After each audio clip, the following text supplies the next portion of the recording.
सही है। शिराज साहब, अब आ जाते हैं ये जो अपोजिशन की जो आज कौमी कॉन्फ्रेंस हुई इस्लामाबाद में, ये 2 दिन की कॉन्फ्रेंस थी, तो आप क्या देखते हैं ये कॉन्फ्रेंस क्या कामयाब रही जो है वो अपोजिशन की? देखें, हुकूमत तो इसको लेकर बड़ी बौखलाहट का इनिशियली शिकार हुई कि शायद तो बहुत कुछ बड़ा होने जा रहा है, लेकिन अमनन ये आज जो कॉन्फ्रेंस इख्तिताम पजीर हुई है, एक तो ये कि कल के दिन ये तो हो गई कॉन्फ्रेंस, लेकिन आज जब ये ज़ोमात दौरा दोबारा गए तो आज उस होटल के दरवाजे उन पे बंद थे और वो बड़ी मुश्किल से दाखिल हुए भी हैं, तो वो सिर्फ इस्तकबालिये पे बैठ के तकारीर करते रहे हैं। वो जो एक हॉल था उनके लिए, वो हॉल बंद कर दिया गया और फिर ये भी बताया गया कि शायद उनके खिलाफ FIR भी काटी गई हैं। और फिर कॉन्फ्रेंस का जिस अंदाज में अख्ताम हुआ, मैं नहीं समझता कि कुछ से कुछ ज्यादा इम्पैक्ट जनरेट वो कर पाए हैं। जो एलामिया भी आया है उसमें भी बड़ा मुबहम सा है कि जिसमें यकीनी तौर पर इलेक्शन 2024 को कंडेम किया गया है, मौजूदा हुकूमत को गैर कानूनी कहा गया है, इलेक्शन ऑडिट की बात की गई है, पैका एक्ट को वापस लेने की बात की गई है, मुल्क में हकीकी जमहूरियत की बहाली की बातें की गई है, लेकिन कोई वाज़ेह रोड मैप नहीं दिया गया कि अब ये इत्तेहाद क्या करने जा रहा है। और मोर इम्पोर्टेंटली इसमें जो शामिल JUSA थी, उन्होंने तो इलामे के ऊपर दस्तखत नहीं किए। उन्होंने कहा कि वो एक ऑब्जर्वर के तौर पर आए थे और वो इन फैसलों को की ओनरशिप नहीं ले रहे। तो अगर वो ओनरशिप नहीं ले रहे तो मैं नहीं समझता कि फिर ये तो सियासी इत्तेहाद मौसर तौर पर आगे बढ़ पाएगा और इस हुकूमत वक्त को मुश्किल सूरत हाल का शिकार करेगा। एक एक्सरसाइज थी जो हो गई है, उसके बाद खत्म हो गई है। मैं नहीं समझता कि तो बहुत बड़ी बात होने जा रही है। सही है। अच्छा शिराज साहब, यहाँ पर जो इलामिया जारी हुआ है अपोजिशन की जानिब से, वहाँ ये कहा गया है कि जो समूरे मसाइल हैं, जो जितने भी सारे मसाइल हैं, वो उनका हल जो है वो आइन के अंदर मौजूद है, आइन में ही वो सारे मसाइल का हल है।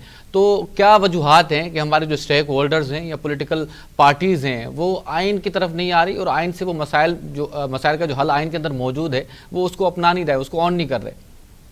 बस ये तर्ज अमल तो तमाम सियासी जमातों का रहा है। मतलब आज जो जमातें अपोजिशन में बैठी हैं, क्या ये हुकूमत में नहीं रही?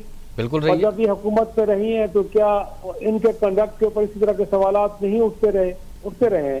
तो मेरे ख्याल में कॉन्स्टिट्यूशन को लेके लोगों की जिंदगियों में आसानी पैदा करना, उनके मसाइल को हल करना और खुद कॉन्स्टिट्यूशन के अंदर रहते हुए एक्ट करना, मैं नहीं समझता कि कोई भी एक सियासी जमात ये क्लेम कर सकती है कि जब इक़्तिदार में रही है तो उन्होंने आइन को मुकद्दस जाना है और आइन से बाहर जाके कुछ भी नहीं किया। तो ये बातें किताबी बातें हैं।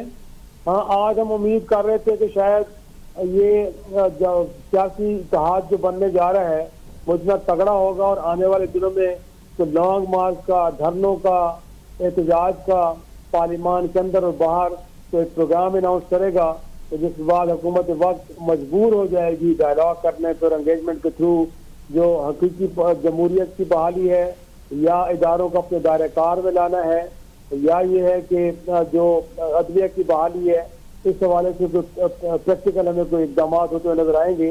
लेकिन आज तो जो इलामी आया है वो इतना कमजोर और इतना मेरे ख्याल में एक हम कह सकते हैं कि ठंडा किस्म का है। इसके नतीजे में तो हुकूमत वक्त को कोई परवाह ही नहीं है कि आज जो बैठक हुई है अपोजिशन जमातों की, इसके नतीजे में उनके लिए कोई परेशानी की बात नहीं है।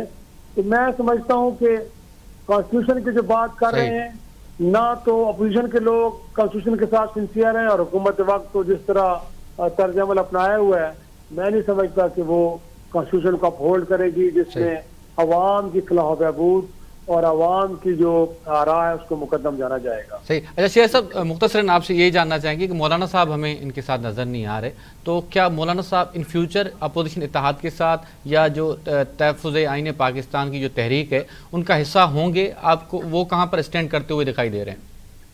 देखिए, मैं आज खुद भी कॉन्फ्रेंस में जाके तो कुछ सियासी ज़ुमा से मिलता रहा हूँ। जो सबसे बड़ा प्रॉब्लम इस वक्त आ रहा है वो ये आ रहा है कि खुद सियासी जमातें जो अपोजिशन में बैठी हैं दूसरे पे एतमाद नहीं कर रही। अच्छा।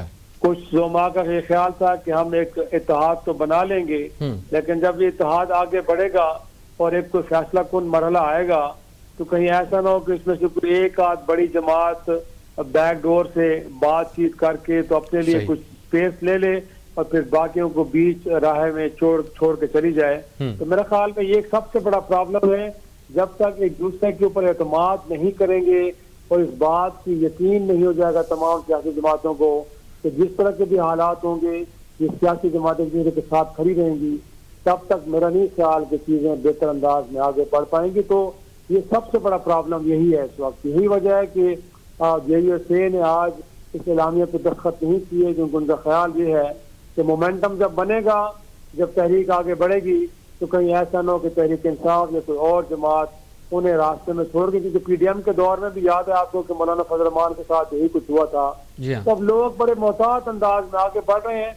तो अगर तर्ज अमल और सोच एक दूसरे के ऊपर एतमाद से मुताल्लिक इस तरह के हकूक़ को बात कहे, तो मैं समझता हूँ कि हुकूमत जितनी भी कमज़ोर हो, फिर लगता है कि अपने 5 साल पूरे करेगी। हीरा साहब, बस आखिर में आपसे बिलावल साहब की जो गुज़िश्ता रोज़ की स्टेटमेंट है उस हवाले से आपसे जानना चाहेंगे। बिलावल साहब कह रहे हैं कि जमहूरियत जो है वो मजबूत नहीं है और रियासती इदारे जो हैं वो रियासती इदारे जो हैं वो सियासी इंतकाम के लिए इस्तेमाल ना हो, और साथ में उन्होंने ये भी कहा है कि इस्लामाबाद में सॉफ्टवेयर अपडेट होने की ज़रूरत है। तो ये किस तरफ इशारा है बिलावल साहब का, आप समझें? भाई ये तो मेरे ख्याल में अपने वोटर्स को मुतमईन करने के लिए कि वो इस मुल्क के अंदर बहरहाल सुप्रीमेसी ऑफ द पार्लियामेंट और हकीकी जमहूरियत और किसी किस्म की विक्टिमाइजेशन पे यकीन नहीं रखते, लेकिन अमलन तो उन्हें ये पता है कि उनके अपने चेयरमैन सेनेट ने, सेनेटर एजाज चौधरी, जो तहरीक इंसाफ से उनके प्रोडक्शन आर्डर जारी किए, लेकिन उनको पंजाब हुकूमत ने सेनेट के इजलास में नहीं लाने दिया। तो उन्हें पता है, अगर वो समझते हैं कि वाकई वो जो बात कर रहे हैं अमलन ऐसे ही होना चाहिए, तो उन्हें अच्छी तरह मालूम है कि इस वक्त बहुत सारे लोग ऐसे हैं सियासी असीर जिनको बड़े गलत तौर पे जेलों में रखा गया है, उनको जेलों से बाहर आना चाहिए। तो फिर उठे वो आए इस मुल्क के प्राइम मिनिस्टर से बात करें कि अगर ये सियासी कैदी रिहा नहीं होते तो पीपल्स पार्टी अपनी जो सपोर्ट है इस वक्त हुकूमत के लिए उसको विड्रॉ करती है। लेकिन अगर ऐसा नहीं किया जा रहा तो फिर तो मैं समझता हूँ कि ये एक सियासी स्टेटमेंट है, जो शायद किसी को मुतमईन करने के लिए या ये इंप्रेशन देने के लिए कि वो बड़े जमहूरी आदमी हैं और वो किसी किस्म की जो है वो गैर जमहूरी हथकंडों पर यकीन नहीं रखते। फिर इस स्टेटमेंट के ज्यादा कोई अहमियत नहीं मेरे हिसाब से।